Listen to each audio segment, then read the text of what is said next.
Kaghapong adlaw ang katapusang adlaw sa pagpahigayon og temporaryo nga opisina sa buhatan sa Social Security System diya sa City Hall ning Dakbayan.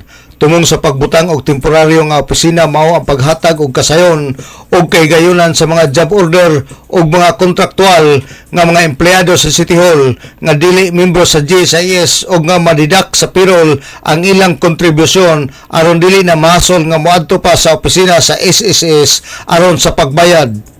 Sa interview sa DXD News Team kang Lisa Lumantas ang branch head sa SSS Osamis, matud pa niya nga maayo ang resulta sa gipahigayon nilang temporary nga opisina sa City Hall o kadaghanan sa mga empleyado halos tanan membro sa SSS o sa sunod nga adlaw ang layo nga opisina sa City Hall ang ilang duawon sama sa City Health, City Economic Enterprise, Tourism Enterprise o guban pa aron ma-implement gayod ang programa nga Kasangga Collect Program.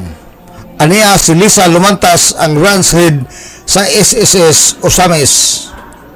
In Osamis City, Honorable Mayor Indy Waminal, salamat kami sa iyaha kay tungod sa iyaha na nami ma-implementan ng programa ha, and we have made initial steps like last Monday we conducted an information drive to all LGU employees.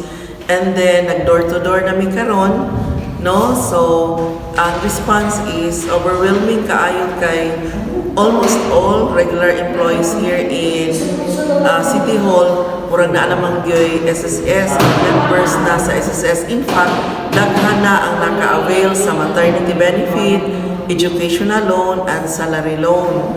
And then, initially this program is intended for all job order workers and contract of service employees nga wala gid daw yung GSIS. But then, of course, naamang po tayong mga regular employees nga mag-voluntary member, so gina-apil na lang nato sila.